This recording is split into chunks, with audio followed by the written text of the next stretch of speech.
Sid cartoon studio.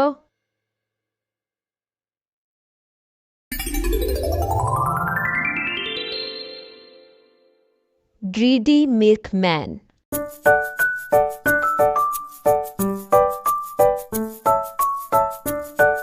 एक दफा का जिक्र है कि किसी शहर में एक दूध बेचने वाला अपनी बीवी के साथ रहता था। उसकी एक दूध की दुकान थी। सभी शहर के लोग सिर्फ उसी से ही दूध खरीदा करते थे क्योंकि उसका दूध खालिस और हर किस्म की मिलावट से पाक था। उसकी बहुत अच्छी गुजर बसर हो रही थी, मगर इस सब के बावजूद वो खुश नहीं था। वो ज्यादा पैसे कमाकर अमीर आदमी बनना चाहता था। वो हर वक्त यही सोचता रहता कि किस तरह से वो एक अमीर आदमी बन सकता है। मैंने इस शहर में एक बहुत बड़ा घर देखा है। हमें वो घर खरीद लेना चाहिए। हम एक कार खरीद सकते हैं और महंगे महंगे कपड़े पहन सकते हैं और खिदमत के लिए बहुत सारे मुलाजिम रख सकते हैं। हमारे महंगे कपड़े देखकर ये सारे गांव वाले हमसे हसद करेंगे। ये लालच रखना आपके लिए बिल्कुल ठीक नहीं है। हमारे पास जो कुछ है हम उसमें बहुत खुश हैं और हमारा गुजर बसर बहुत अच्छे से हो रहा है। तुम इस छोटे से घर में कैसे खुश रह सकती हो? ज्यादा देर हम गरीब नहीं रहेंगे। मैं बहुत जल्द इस शहर का सबसे अमीर तरीन आदमी बन जाऊंगा। आपका दूध बहुत खालिस और अच्छा होता है। यकीनन आप अपनी भैंसों का बहुत अच्छे से ख्याल रखते हैं। हाँ, रखता तो हूँ, लेकिन बहुत जल्द मैं अमीर होने वाला हूँ। फिर मैं इन सारी बदबूदार भैंसों को बेच दूंगा क्योंकि मुझे इनकी बदबू से नफरत है। लेकिन ये भैंसे ही तो तुम्हारा रोजगार है। अगर तुम इनको बेच दोगे तो तुम कहाँ से खाओगे? अपने काम को इस तरह बुरा नहीं कहते। मेरी तकदीर में बहुत कुछ लिखा हुआ है। महंगे कपड़े पहनना, बड़ा सा घर और शानदार गाड़ी। ये लालच तुम्हारे लिए बिल्कुल ठीक नहीं रहेगा। जितनी जल्दी तुम ये बात समझ लो उतना ही अच्छा है, इससे पहले कि बहुत देर हो जाए। मेरा वक्त बर्बाद मत करो, मैं जा रहा हूँ। मैं किस तरह से अमीर बन सकता हूँ? मेरी गायें भी तंदुरुस्त है। मैं उनको और दूध देने पर किस तरह से मजबूर कर सकता हूँ? लेकिन ये गाँव अभी तो बहुत छोटा सा है।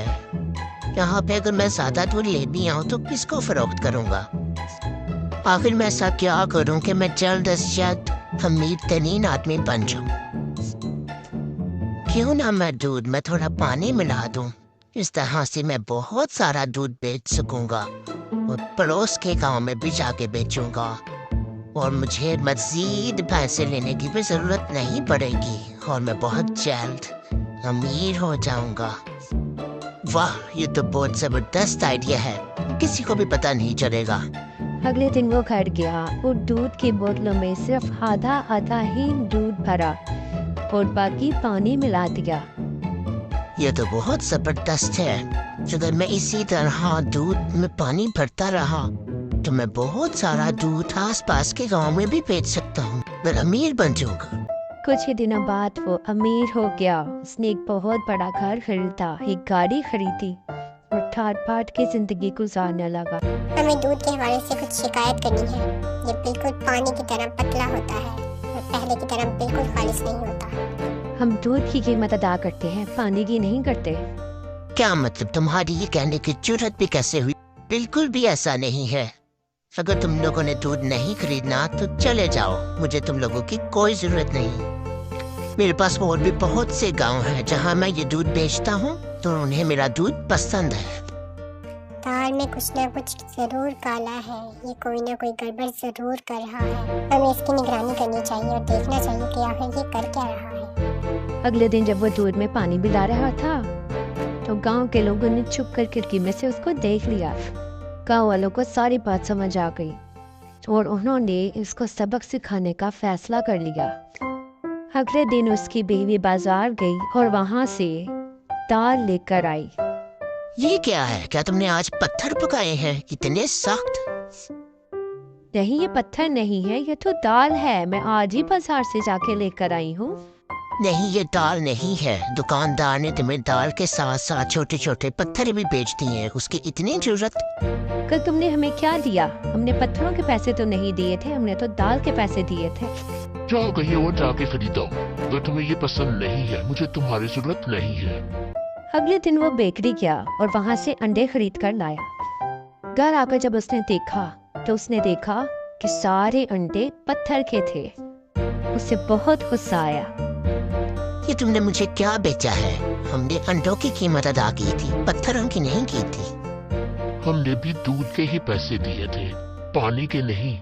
जाओ जाकर कहीं और से खरीद लो, हमें तुम्हारी जरूरत नहीं है। वो वहां से चला गया और वो सोचने लगा कि आखिर उसके साथ ऐसा क्यों हो रहा है, आखिर उसने ऐसा क्या किया है।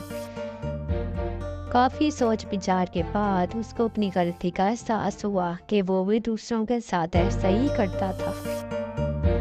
आस-पास के गांव वालों ने भी उससे दूध खरीदना बंद कर दिया और वो बहुत गरीब हो गया।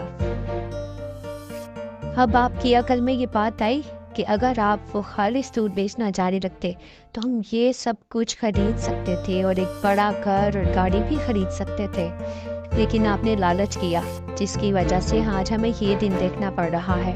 आपके लिए बस यही काफी था कि आप सब्र करते और मेहनत जारी रखते।